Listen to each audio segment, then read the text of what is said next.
What does Ek Onkar truly mean, and why is its understanding so essential?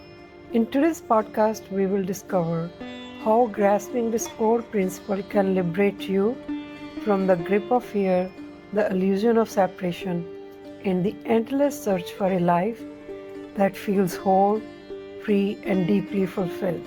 Ek Onkar was the first word Guru Nanak Dev Ji spoke after his spiritual awakening, and it is perhaps the most elegant spiritual statement ever given to humanity.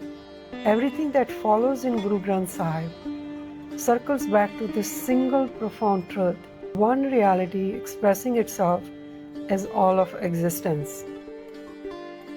This realization was not new.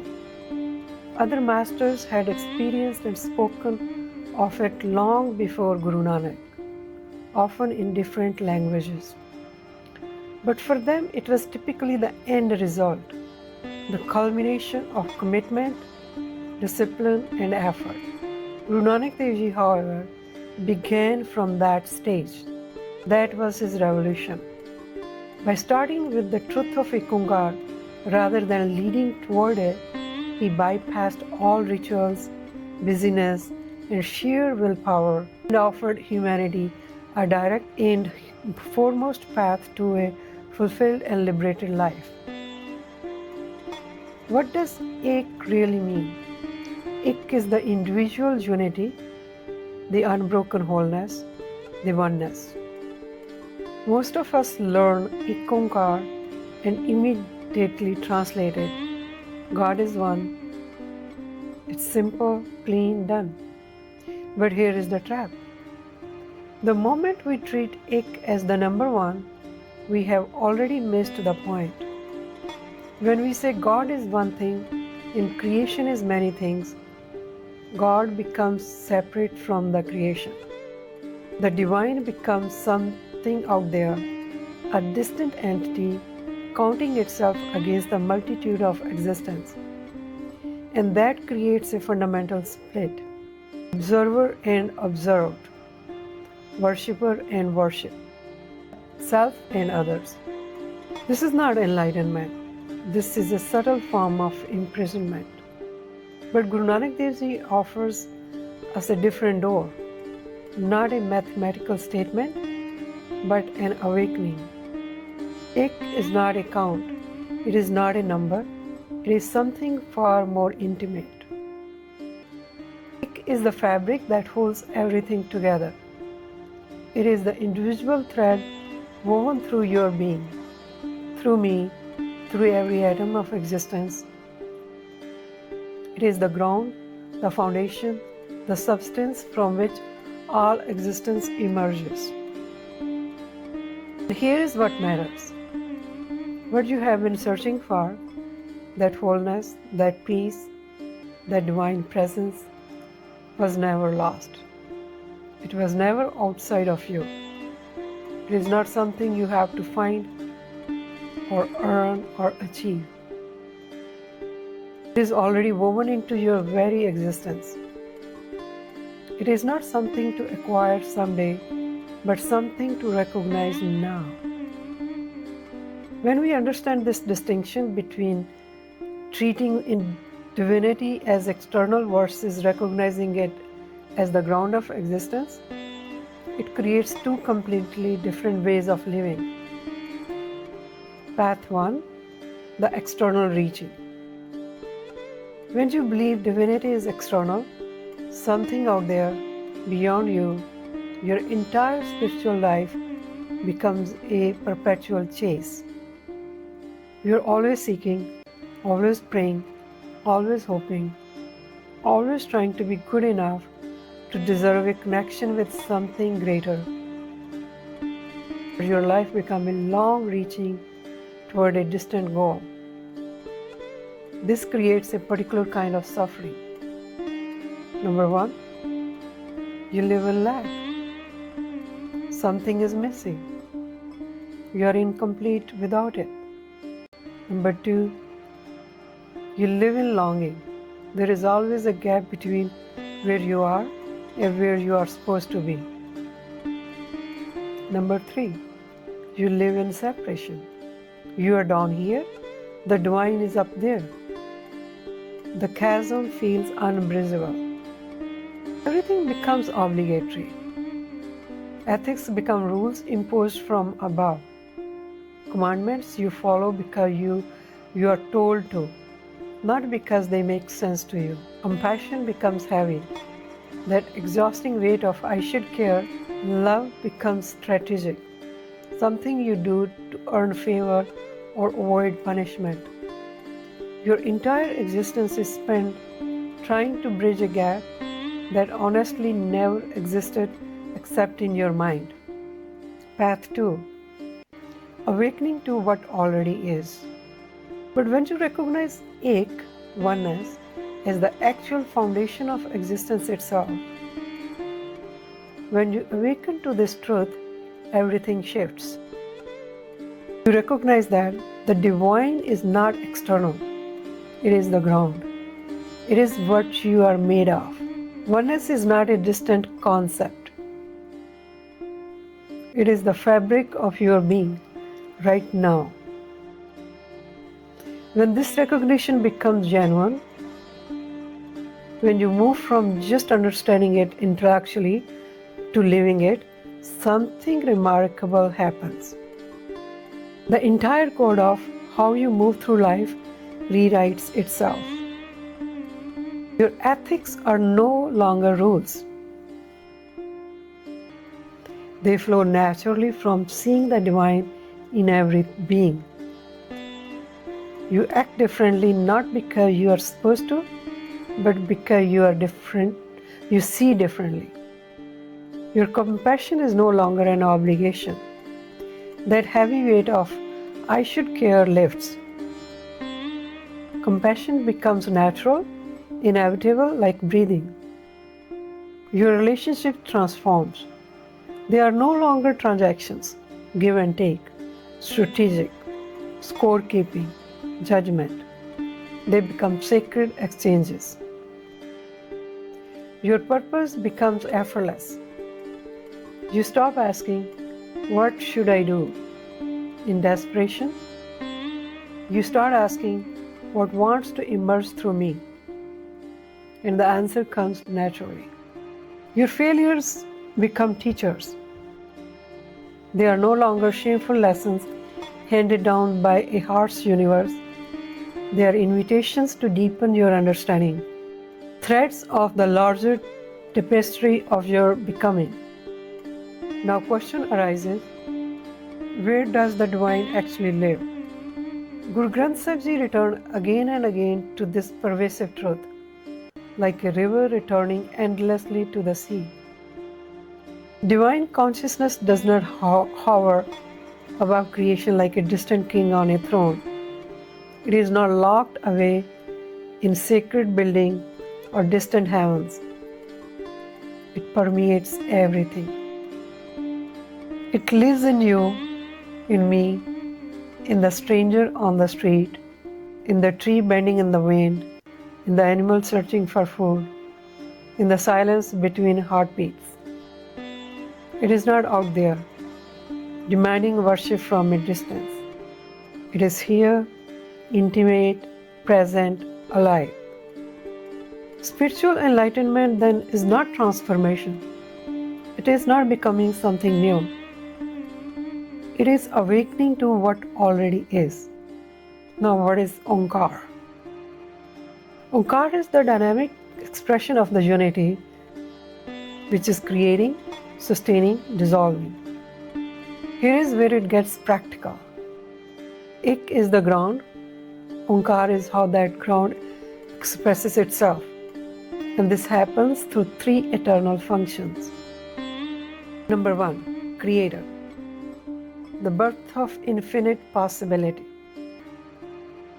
The creator aspect is the generative force. It is the infinite potential becoming real. Imagine the Big Bang, but not as something happened 13 billion years ago in the past. It is happening right now. Energy organizing itself into form. Consciousness is becoming aware of itself through infinite expressions. Every moment is creation. Every instant, reality is being born. You're participating in creation all the time. Every thought you have is creation. Every moment you choose kindness over fear, that's the creation. You're taking raw potential and making it real. Seeds germinating, life emerging from the void, new possibilities blooming where there was emptiness. The Creator does not get tired. It never stops. It is restless, generative, always expressing new possibilities through existence. Number 2, sustainer, the nurturing force of becoming. But creation alone is not enough. A seed falls to the ground, now what? Something must sustain it, nurture it, help it mature. The sustainer aspect is time itself, slowly unfolding. It is what takes potential and refines it into reality. A child becoming an adult, a struggle becoming wisdom, a wound becoming compassion, raw energy becoming conscious character. Nothing stays static. Everything is in constant becoming. You are growing right now, even if you don't feel it. Your challenges are refining you. Your relationship deepens with time. Your understanding expands. The sustainer takes your raw potential and slowly, patiently carves it into something greater. Look around. Trees reaching toward the sun, rivers carving through stones over centuries, soil enriching with fallen leaves. Everything is slow, relentless transformation. The sustainer is the principle behind this. It is the universe's fundamental impulse toward growth, maturity, and deepening. Number 3, destroyer, the liberation through release. Here is people usually stumble. We are okay with creator and sustainer aspects of consciousness, but we fear the destroyer. We think of destruction means annihilation, loss, and punishment. But that's a misunderstanding. Destruction is transformation through release. Every ending is a beginning. Every form that dissolves makes space for a new form. The destroyer breaks down what no longer serves.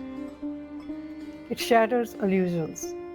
It is the forest fire that clears the ground and allows the forest to be reborn even stronger. The destroyer is ruthlessly compassionate. It destroys your limiting beliefs. It dissolves the fear-based ego that's been controlling you. It releases your attachment to how things should be. Every time you let go of a grudge, you are invoking the destroyer. Every time you release an identity that no longer fits, you are participating in this sacred force. Think about your actual life.